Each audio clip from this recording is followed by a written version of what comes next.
Corak pendidikan Islam di Asia Tenggara, dinamika, warisan, dan tantangan. Pendidikan Islam sebagai warisan peradaban. Assalamualaikum warahmatullahi wabarakatuh.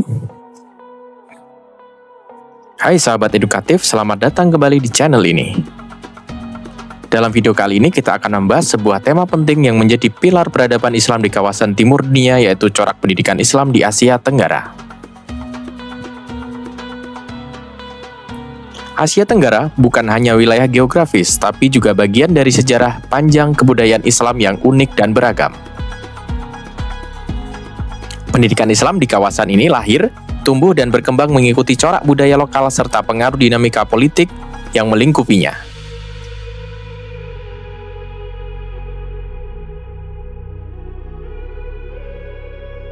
Kita akan lihat bagaimana karakter pendidikan Islam di beberapa negara utama Asia Tenggara. Pendidikan Islam di Indonesia dinamis dan berakar. Di Indonesia, corak pendidikan Islam berkembang melalui 3 fase: prakolonial, kolonial, dan pasca kemerdekaan.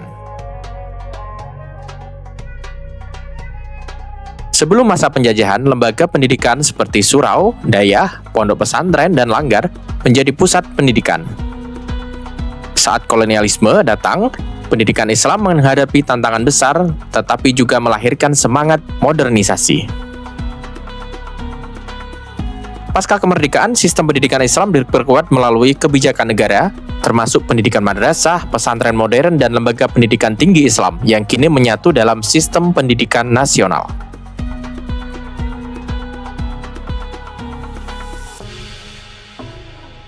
Pendidikan Islam di Malaysia dan Brunei berbasis kesultanan. Di Malaysia, pendidikan Islam berkembang melalui sistem pondok yang tersebar di seluruh semenanjung. Tradisi ini berpadu dengan sistem pendidikan formal yang kemudian dikembangkan oleh pemerintah. Kurikulum Islam menjadi bagian wajib dalam sistem pendidikan nasional sejak kemerdekaan. Sementara itu, di Brunei Darussalam, pendidikan Islam berkembang seiring dengan sistem kerajaan Islam. Pendidikan agama menjadi arus utama dengan lembaga seperti sekolah agama, sekolah tahfidz, hingga universitas Islam. Sistem Melayu Islam Beraja menjadi fondasi filosofis pendidikan nasional di Brunei. Pendidikan Islam di Singapura tersentralisasi dan modern. Di Singapura, pendidikan Islam dikembangkan dengan sistem yang terstruktur. Lembaga MUIS bertanggung jawab penuh atas pengelolaan pendidikan Islam. Ada 3 jalur pendidikan Islam: paruh waktu di madrasah masjid, penuh waktu di madrasah formal, dan pengajian non-formal yang diorganisasi oleh LSM. Kurikulum disesuaikan dengan konteks zaman namun tetap berpijak pada nilai-nilai dasar Islam. Corak pendidikan di negara muslim minoritas. Di negara seperti Filipina, Thailand, dan Kamboja, Vietnam, Laos, dan Myanmar, pendidikan Islam berkembang di tengah berbagai tantangan. Di Filipina, madrasah dibagi menjadi diniyah, Sabtu Minggu, reguler, dan integratif. Di Thailand, sistem pondok menjadi corak utama yang kini dikombinasikan dengan kurikulum nasional. Di Kamboja, Vietnam, dan Laos, lembaga pendidikan Islam dibangun oleh komunitas dan dibantu organisasi internasional.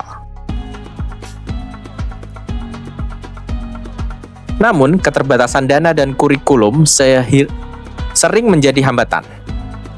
Di Myanmar, komunitas Muslim tetap mendirikan sekolah Islam meski berada dalam tekanan. Merawat warisan menjawab tantangan. Sahabat edukatif, dari sejarah corak pendidikan Islam di Asia Tenggara ini, kita belajar bahwa pendidikan Islam tidak hanya soal kurikulum, tapi juga soal semangat, ketahanan, dan adaptasi budaya. Setiap wilayah memiliki tantangan dan keunikan, tapi satu yang pasti, pendidikan Islam tetap menjadi jantung dakwah dan pencerahan di tengah masyarakat.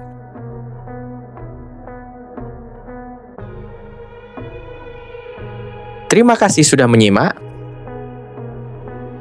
Jangan lupa like, share, dan subscribe agar terus mendapatkan konten edukatif lainnya.